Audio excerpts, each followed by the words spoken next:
I didn't admit that I wanted to be an artist when I grew up until I was 42 years of age. This isn't typical, it isn't normal. Everyday people don't necessarily do this. It's kind of risky to say you want to make a giant enclosure called a cocoon out of vintage household linens. So I don't think I got brave enough to be an artist until I was older. I say that I'm a fiber and installation artist, and I think that's the most accurate way of saying what I do.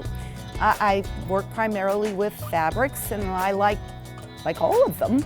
I stitch though. As a fiber artist, there's a lot of areas of fiber I don't do. I don't knit, I don't crochet, I don't weave. I just stitch, and I stitch both by hand and machine. My chosen material though is fabric, particularly found fabric. I think it comes with a history of itself, and it's wonderful to sculpt it into a unique experience for visitors. But I've gone in the direction of installation art. And by that I mean that I am creating a temporary, site-specific presentation that transforms the physical space. Here in the Rensing Center library, the focus isn't so much on the books, but in the enclosure, the memories, the thoughts that I have put into this space intentionally for people to experience it in that way. And I've done other installations as well, and a couple that are as large as this one is currently. About the largest space is about 20 by 20, and this one can be 20 by 20. And I knew I would need a grant from the South Carolina Arts Commission, and they were generous enough to assist with the funding so that I would have the substructure to make it. And it would be a pipe and drape system that you'd expect to see in a convention center. And then I got the residency here at the Rensing Center. It's on 27 acres and has individual studio apartments for visual artists like me to come and have that time and that space to focus on the creative process. Once you start looking at the material, then the real fun and the creativity comes into play. How are you going to use the circular ones when your panels are not going to be circular because they don't hang very well? How are you going to use the napkins? Truckloads of napkins. Attaching doilies, that was a challenge. They don't generally hang well. They were meant to lay flat.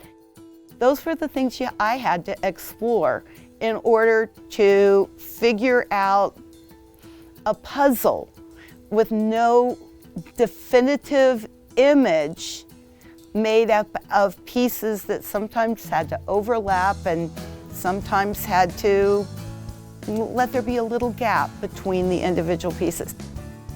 Most of the linens that I have for this came from Bill Mishu's auction on Tuesday night, and I've been going for 30 years.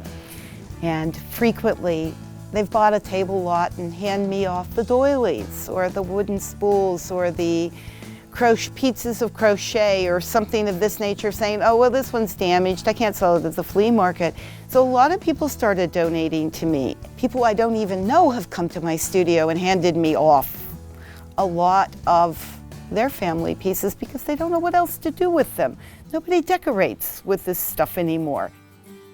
What was wonderful about going through the stash was seeing live the memories that were evoked by lace collars, embroidered in-table doilies, the edges of the fancy guest sheets, and then to see the remains of a lot of Thanksgiving and Christmas dinners on special occasion tablecloths.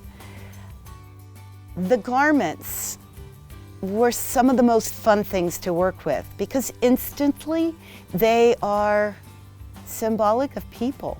Once you put a dress up, you see a figure. But once you put a glove up, you see a hand. A lot of these gloves were Sunday school gloves, special occasions, the times and days when you dress up. There's 2 sets of red gloves in this cocoon, and you just imagine passion when you see them. Passion in a very visceral way because it is a hand. It touches you. And hanging in this installation is printmaker Stephen Chapp's mother's beautiful, heavy satin 1948 wedding gown. What do you do when it's got a stain, but it's a special person? For me, it adds to the sense of comfort and all those special people that we don't know who made these things. So I urge people to use these things, but the reality is nobody is going to decorate with Grandma's doilies. I don't even decorate with doilies. So for me, creating the cocoon was creating a space, a safe, comfortable, appropriate place for people to get nostalgic for a little while with a tear in their eye and talk about their great aunt or their special godmother, their grandmother.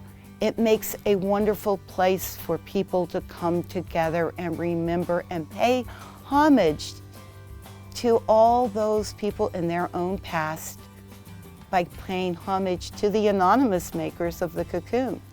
My greatest hope is that in the air are words of grandmothers and great aunts, neighbors that stitched, and the sharing of stories. That mothers might be here with daughters talking about, oh, you know, your grandmother did this. And fathers might be here with sons saying, oh, your uncle used to sleep under a quilt just like this one. It's the use of the space that's important, and that's obvious in the cocoon.